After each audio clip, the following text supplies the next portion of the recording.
Farmers in India are set to resume their march to the capital, Delhi, part of an ongoing protest around securing guaranteed prices for their crops.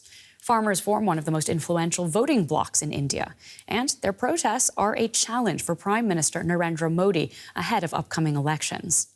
DW's correspondent Manira Chaudhary went to one of the protest camps in the north of the country to get a sense of farmers' frustrations.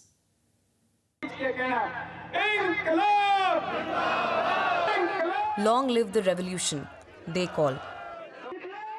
With national elections just around the corner, such rallying cries from India's farmers should make any government nervous. We will intensify the movement. There is no way we'll go back now without the government agreeing to our demands. Modi is a dictator. He won't listen. We will sit here as long as we have to. I have told my wife and children that either I'll come back successful or my dead body will. The farmers' main demand is a guaranteed minimum price for all their produce. They also want better pensions and their loans waived. But negotiations with government representatives have so far not led anywhere. Because of the election, the pressure on the government is increasing as more farmers are joining in every day. The timing of the protest is not lost on anyone. India is set to hold national elections soon, and a big protest now could be a challenge for Narendra Modi, who is seeking a rare third term as Prime Minister. This is not his first brush with protesting farmers. In 2021, the farmers' movement, which lasted for over a year, forced Prime Minister Modi to roll back 3 controversial agricultural laws, which, according to farmers, could have led to corporatization of the farming sector. 3 years on, Manjeet Singh is one of the leaders of this protest camp at Shambhu border in India's breadbasket state of Punjab. He says Narendra Modi also made strong promises to the farmers when he was in the opposition, including fixing the guaranteed minimum prices for crops, but did nothing after coming into power.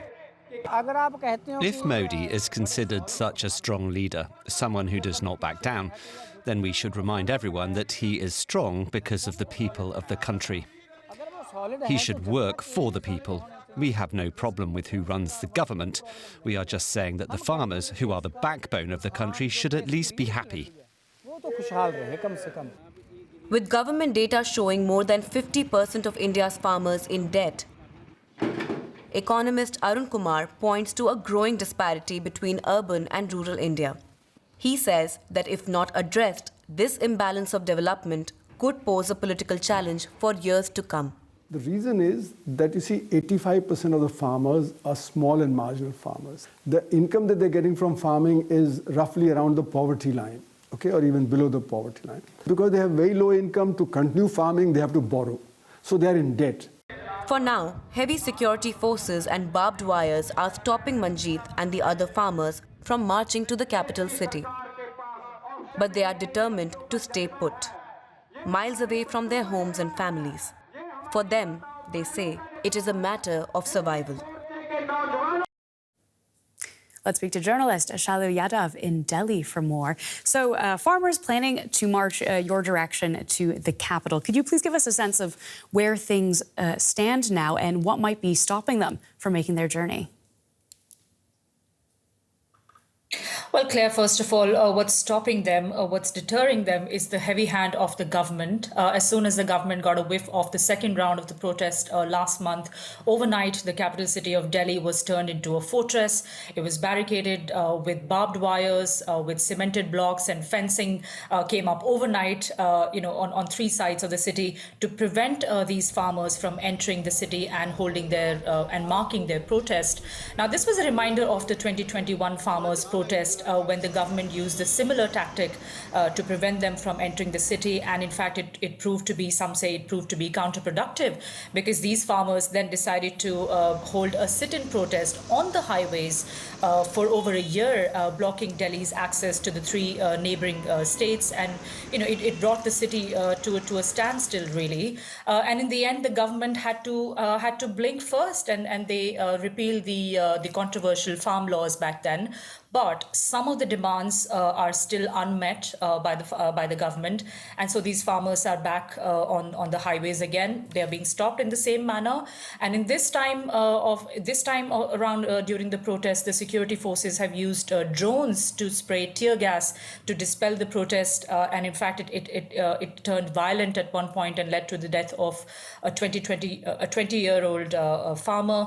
But the farmers still say that they are going to continue their protest, and they are undeterred with their demands. So how likely do you think it is that we will see something similar emerge here as in 2021, where, as you say, the farmers were able to exact some concessions from the government? We know that India is going into general elections that we are expecting to take place by May.